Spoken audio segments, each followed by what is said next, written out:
Katika miaka hivi karibuni, serikali imepiga hatua kubwa katika mapambano dhidi ya rushwa kwa kuimarisha mifumo ya uwajibikaji na kuongeza uwazi katika matumizi ya rasilimali za umma.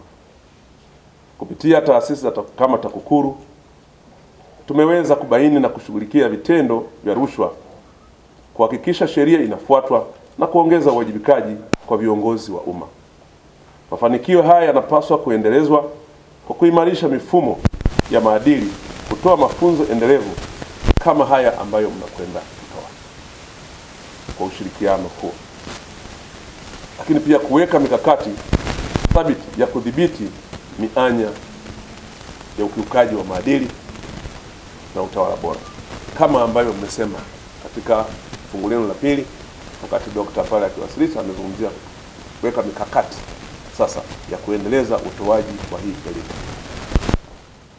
Kama nilivyosema, kazi kubwa imefanyika na serikali, lakini bado tunapaswa kuendelea kuboresha zaidi na kufanya wananchi waendelee kuwa na imani, kwa sababu imani ya wananchi inabadilika kadri ya mahitaji yao yanapoongezeka, na kadri unapoweka maendeleo na wao wanazidi kudimandi cha juu zaidi. Kwa hiyo ni lazima na sisi tusibaki pale pale, lazima tuendelee kuwa tunaboresha mifumo ya kuhakikisha kwamba tunahudumia.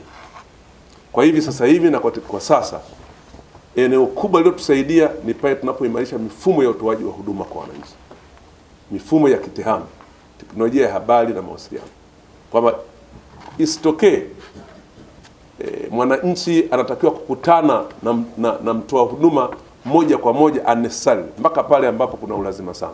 Lakini tukiimarisha mifumo, kwa mfano ya licensing, kwamba una apply license online, unaletewa makadirio online, unalipa online, unaletewa leseni yako online, wapi kutakuwa kuna rushwa? Hakuna. Tukienda TRA, kwa sababu ukienda bandarini pale ndio gateway, pale ndio kila kitu kinapoingilia. Ukaguzi ukifanyika pale thara, huna haja ya kufukuzana na watu huku mtaani. Unafukuzana nao wa nini?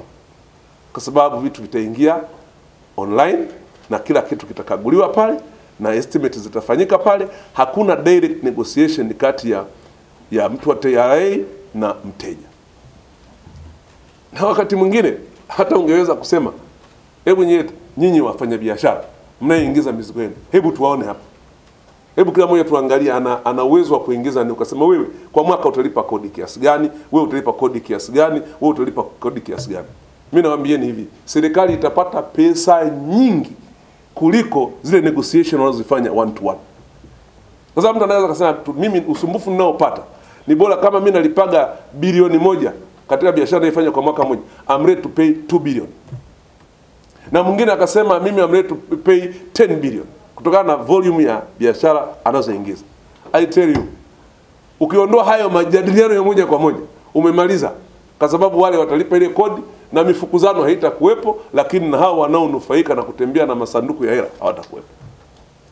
Kwa hiyo kimsingi, wakati mwingine mifumo hii itatusaidia sana, lakini pia maamuzi ya kufanya vitu kwa kuwashirikisha wadau, na hiyo ni misingi ya utawala bora. Lazima washirikishe wadau. Ukiwashirikisha watakupa majawabu na utapata matokeo mazuri kuliko pengine njia za kufukuzana ambazo zinahatarisha hata maisha ya maofisa wetu, lakini pia zinachochea sana rushwa.